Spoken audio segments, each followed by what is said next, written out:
Ça va faire 7 ans que j'ai cette chaîne YouTube.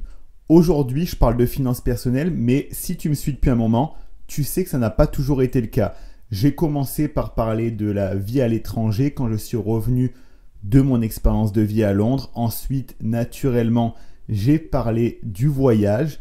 Ensuite, j'ai reparlé de ma vie à l'étranger quand je vivais en Australie. Ensuite, progressivement, j'ai été amené à parler de finances dans le contexte du voyage pour, au final, assumer le fait de parler uniquement de finances personnelles. Là, ça va faire plusieurs mois que je ne suis pas réellement actif et ça pour deux raisons. La première, c'est que j'ai lancé d'autres activités, d'autres business en ligne qui ont donc nécessité du temps, de l'investissement pour les développer correctement. Et la deuxième raison, c'est que je n'étais pas satisfait de l'angle avec lequel j'abordais les finances personnelles. J'avais envie de changer quelque chose par rapport à cette chaîne YouTube. Et là, ça y est, je sais quel angle prendre. Je vais vraiment changer l'écosystème, arriver avec une autre manière de parler des finances personnelles pour au final que tu t'y retrouves beaucoup plus. Et d'ailleurs, tu l'as vu, le nom de la chaîne a changé, il y a plein de choses qui ont changé. Et je voulais pas juste revenir sans rien dire. J'ai réfléchi à qu'est-ce que je pouvais faire. Et naturellement, je me suis dit, mais au final, j'ai jamais vraiment expliqué mon histoire. J'ai jamais non plus expliqué pourquoi je suis passé de parler de vie à l'étranger et de voyage à parler de finances personnelles. Tout ça, je ne l'ai jamais vraiment dit et je me suis donc dit que ce serait l'occasion d'en parler à travers cette vidéo pour que tu me connaisses un petit peu plus, que tu comprennes mon cheminement et mon rapport à l'argent. Je vais un peu te dire d'où je viens et te parler de ces moments clés, de comment ce cheminement s'est produit. Alors déjà, d'où je viens, quel est mon parcours? Moi, je suis quelqu'un qui est issu de la classe moyenne. Quand je te dis la classe moyenne, c'est pas la classe moyenne qui va tous les ans au ski et qui part 2-3 semaines par an en vacances à l'étranger. Non, moi je viens de la classe moyenne où on manque de rien, où on a l'essentiel. Je viens de la classe moyenne des bourses, du cruise, des serrages de ceinture quand il y a des imprévus, de la classe moyenne des sandwich triangles dans la voiture. Je viens aussi de la classe moyenne où les dépenses loisirs sont timides et rares. Comme je te l'ai dit, je suis extrêmement fier de venir de cette France-là, mais en grandissant, j'ai réalisé qu'il y a des choses que je ne voulais pas reproduire plus tard, des situations que je refusais de vivre. Depuis petit, j'avais en moi cette envie profonde de liberté et j'ai vite compris que cette liberté, dans notre société actuelle, passait beaucoup par l'argent. On arrive déjà à certains éléments, à certains mots-clés. Il y a plusieurs moments clés qui ont été un petit peu des déclics dans ma vie et qui m'ont amené à comprendre justement cette importance de comprendre l'argent, à réussir à le maîtriser, être capable d'en conserver, d'en générer plus. Le premier, aussi loin que je me rappelle, c'était un moment où je demandais tout simplement à mon père s'il pouvait m'acheter la Game Boy Advance SP. Les vrais se souviendront de cette console. Et il a eu l'intelligence et le constat de réalité aussi de me dire « L'argent, ça pousse pas sur les arbres, donc malheureusement, moi, je peux pas te l'offrir. Par contre, ce que je peux faire, tu as plein de vieux jouets. Je peux t'amener un dimanche matin à une brocante. Et si tu vends bien tes anciens jouets, tu récolteras de l'argent pour être capable de t'acheter par toi-même la Game Boy Advance SP. » Et il s'en est pas rendu compte, mais c'est un des plus beaux cadeaux qu'il ait pu me faire à ce jour. Tout simplement parce que c'est là où j'ai été confronté à la réalité du terrain, que on veut des trucs dans la vie, mais qu'il n'y a rien de magique, il faut de l'argent pour y accéder à ces trucs.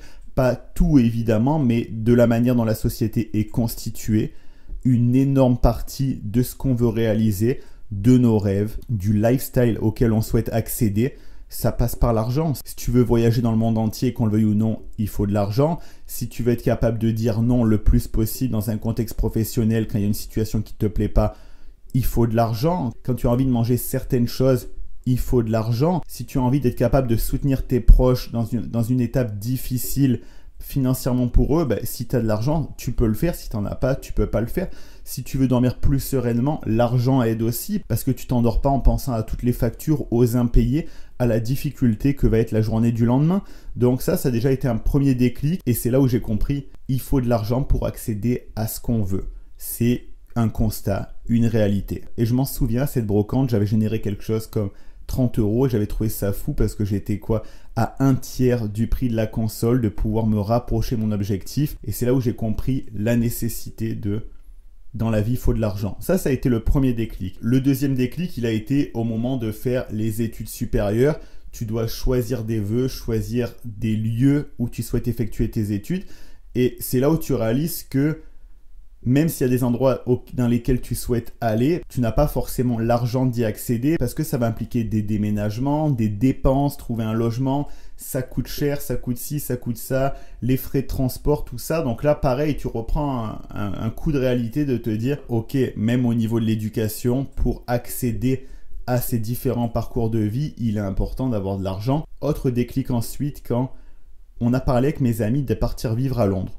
On était comme ça en train de discuter une après-midi. Il y a une personne du groupe qui a dit « Venez, on va vivre en Australie ». Moi qui ai grandi avec mes propres pensées limitantes, classe moyenne, non, on n'a pas le droit de faire ça, c'est pas possible, faut rester dans le rang, métro, boulot, dodo, trouver un CDI, s'il est bien payé, tant mieux, mais c'est déjà une chance d'avoir un travail, faire sa carrière, attendre la retraite et tout ira bien. Donc moi par défaut, j'ai dit non. Et d'ailleurs, dans le groupe, presque tout le monde, au final, après, s'est dit non, c'était une discussion en l'air. Et donc, après, cette personne du groupe, elle dit « Et pourquoi pas Londres ?» Et donc là, pareil, on a dit non. Mais à partir de là, moi, ça a cogité. J'ai commencé à me dire « Pourquoi j'ai dit non ? Qu'est-ce qui m'a empêché de dire oui à ce moment-là ?» Et il y avait plusieurs paramètres. Les pensées limitantes que j'avais, comme quoi aller vivre à l'étranger, c'est complètement fou, c'est pas fait pour moi, c'est fait pour les autres. Et aussi qu'il fallait de l'argent. Donc à partir de là, à partir du moment où j'ai eu ce déclic, j'ai écrit à mes amis, je leur ai dit « Et si on osait vraiment le faire ?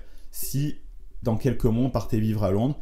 Et on l'a fait, on est parti vivre à Londres. Donc comment je suis arrivé à pouvoir partir vivre à Londres ?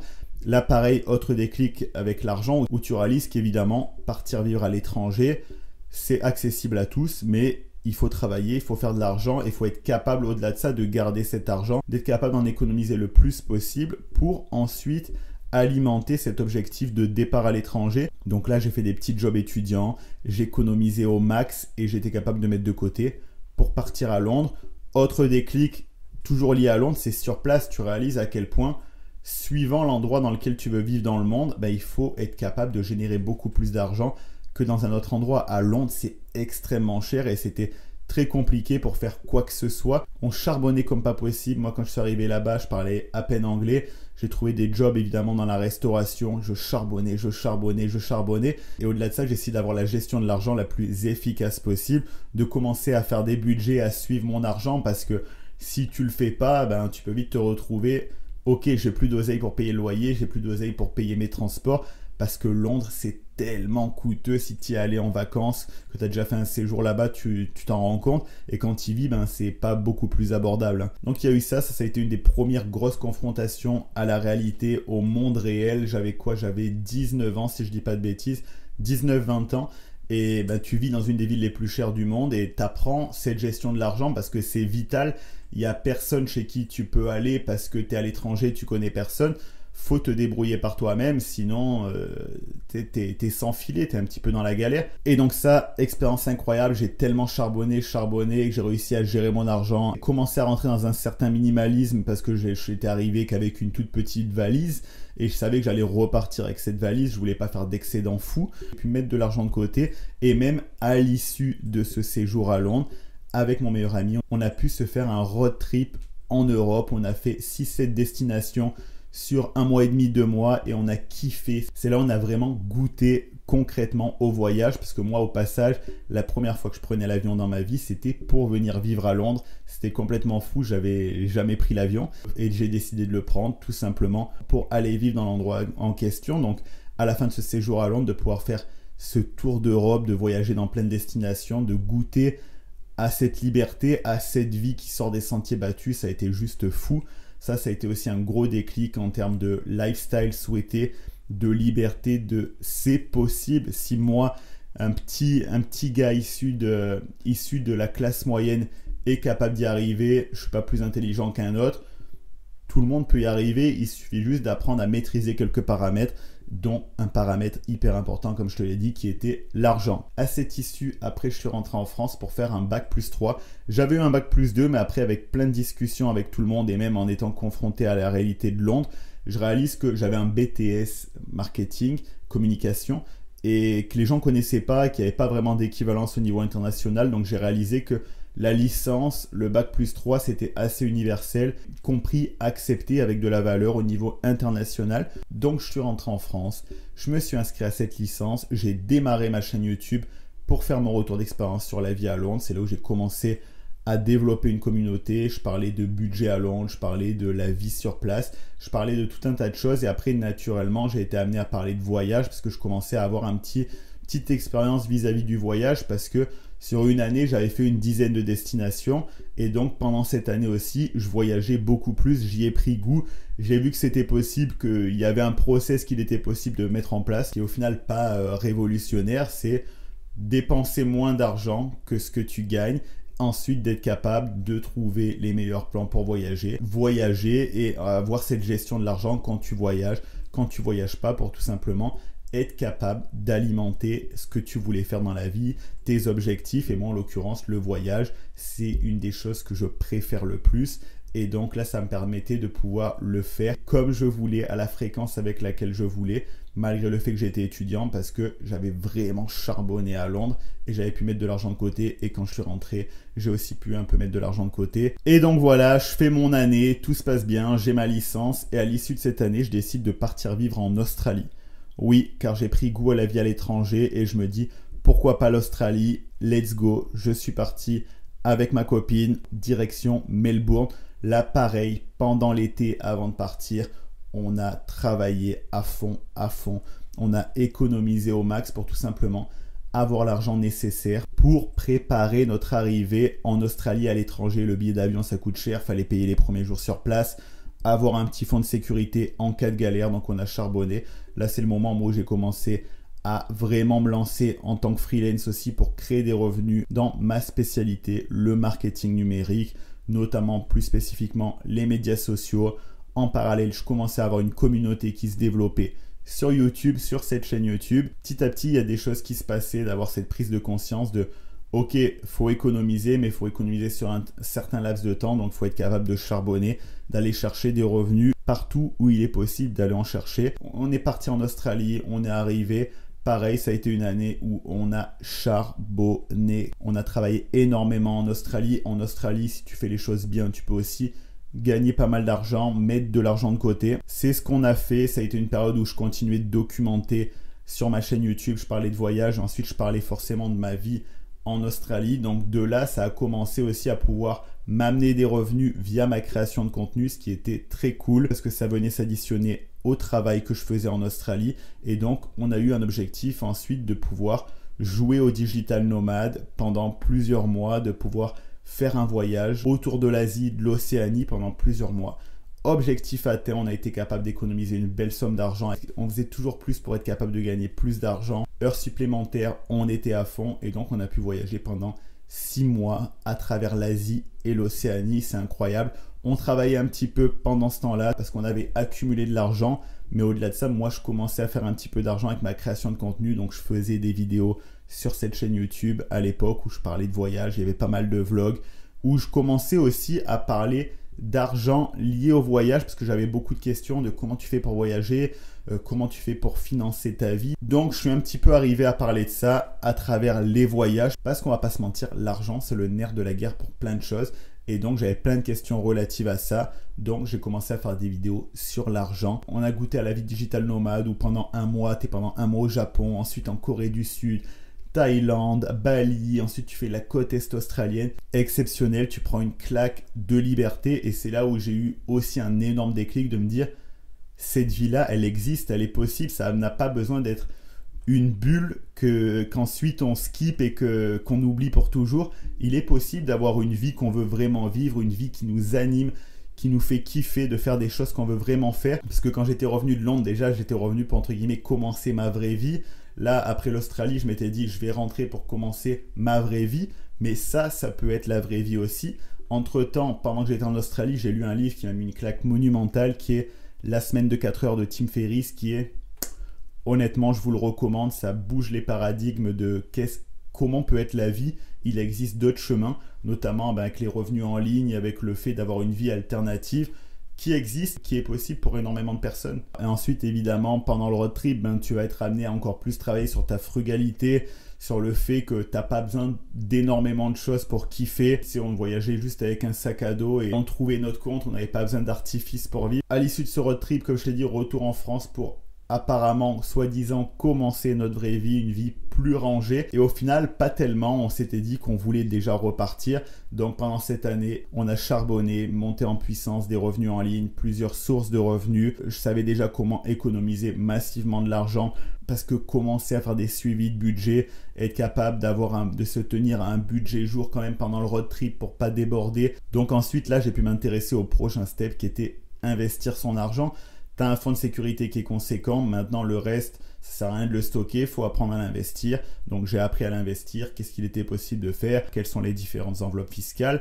Et donc, tu sais, il y a une progression petit à petit. Apprendre à économiser de l'argent, gagner plus d'argent, diversifier ses sources de revenus et apprendre à investir cet argent. Et donc, après 1 an en France, direction le Canada pour une nouvelle vie, une nouvelle aventure. Et là, il y a eu la pandémie. Et là, encore un nouveau déclic de se dire à quel point c'est important d'avoir plusieurs sources de revenus parce que tu vois plein de professions qui sont à genoux, qui ne peuvent pas travailler. Et moi, je m'étais dit, ouf, je viens d'arriver. Je voulais chercher un travail dans le marketing pour compléter mes sources de revenus en ligne. Et là, tout était à l'arrêt pendant un moment. Personne ne savait trop. Donc, je me suis dit, heureusement que j'ai ça quand même. Heureusement que je peux m'appuyer sur les sources de revenus que j'ai développées, que je peux faire depuis mon ordinateur, parce que c'est chaud quand même. Donc ça, c'est vrai que ça a été aussi une prise de conscience. Et après, naturellement, accélération de tous les acquis. Une fois que tu sais comment économiser de l'argent, tu travailles à gagner encore plus d'argent, diversifier les sources de revenus, t'accélères au niveau de l'investissement. Et ça a été un moment forcément où le contexte y faisait aussi que je me suis dit, en fait, au final, depuis le début, ce dont j'ai envie de parler, c'est aider les gens à pouvoir atteindre leur objectif, leurs rêves, vivre la vie qu'ils ont envie de vivre. Et j'ai réalisé pendant toutes ces années que ça passait par la gestion de l'argent, les finances personnelles. J'ai pu voir que c'était le gros asset que j'avais, d'avoir développé cette compétence, d'être capable de bien gérer mon argent au fil du temps. Donc je me suis dit, je vais aller à fond là-dedans plutôt qu'y aller timidement, de parler un petit peu d'argent dans un contexte de voyage, de vie à l'étranger.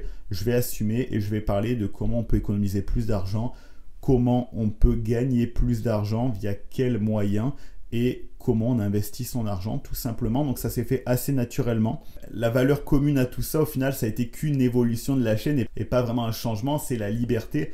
Moi, je vis pour être le plus libre possible, pour être capable de dire non à une situation qui ne me convient pas, pour être capable d'avoir le moins de contraintes que la société veut m'imposer. Au final, d'être capable de pouvoir décider du maximum de paramètres possibles pour, comme un enfant, vivre la vie que j'ai envie de vivre tout simplement et avoir cette capacité de limiter le plus de contraintes. Aujourd'hui, je suis loin d'être arrivé. J'ai plein d'objectifs de vie financiers. Encore de mon point de vue, beaucoup à accomplir, mais j'ai quand même cette fierté d'être passé d'un milieu très modeste et de pouvoir là m'arrêter de travailler et pouvoir subvenir à mes besoins pendant plusieurs années en ayant un rythme de vie confortable. Donc, je suis loin d'être arrivé. On va aller ensemble vers le million pour nourrir des projets de plus en plus gros. Et en tout cas, j'ai envie de t'en dire plus sur moi parce que tout simplement, je veux que mes contenus évoluent. J'ai envie que ça devienne un peu une safe place financière ici, que chacun à son niveau, avec les objectifs qu'il a, puisse piocher un conseil, puisse piocher une méthodologie, aller chercher des ressources pour tout simplement qu'ensemble, on puisse progresser vers nos objectifs, vers la vie qu'on veut réellement vivre, tout simplement être capable de vivre de nos passions, être capable d'avoir un quotidien plus confortable, être capable de tout ça au final. Et si moi je peux t'aider avec ce que j'ai appris qui m'ont permis de passer d'un point A à un point B, ça va être avec plaisir parce que j'ai plein de conseils, plein de méthodologies. J'estime que j'ai atteint des résultats très satisfaisants sur les différents points, d'être capable d'économiser de l'argent massivement, d'être capable de gagner plus d'argent et de l'investir. Donc je veux tout simplement te le transmettre à la cool, vraiment. C'est pour ça que la chaîne s'est renommée. Vraiment, le but, c'est on se prend pas la tête, on n'est pas là pour être dans une ambiance bling bling. J'ai rien contre les personnes qui mettent ça en avant, mais moi, je suis pas dans le lifestyle de vouloir avoir ma Lamborghini, ma collection de Rolex. Je suis pas dans ça. Moi, je veux juste être capable d'avoir le plus haut niveau de liberté possible, d'être capable de vivre ma vie comme je l'entends, de pouvoir, si je le souhaite, jongler d'un hôtel de luxe à une petite guest house, d'être capable de faire un restaurant gastronomique et le lendemain avoir une discussion dans un snack avec le chef. Je veux cette vie faite de paradoxes que j'aime tant. Et voilà, je vais essayer de te partager du mieux possible mes apprentissages, continuer à te partager ma progression, mes découvertes, que ce soit sur économiser de l'argent, investir son argent, gagner plus d'argent. Moi, j'ai un penchant notamment sur le fait de gagner de l'argent en ligne parce que tu as une certaine liberté géographique et notamment mon expertise, c'est de créer des communautés sur les médias sociaux pour tout simplement gagner de l'argent avec sa création de contenu. Et c'est tout ça que j'ai envie de te transmettre à travers cette chaîne YouTube. Gros reset, c'est reparti. On y va tranquillement, mais sûrement, il y a plein de beaux contenus qui arrivent. Je t'invite à mettre des commentaires si tu es toujours là, si tu reçois toujours les notifications de cette chaîne YouTube, si tu as écouté ce contenu partiellement, entièrement et que tu as envie de me dire quelque chose, me poser une question.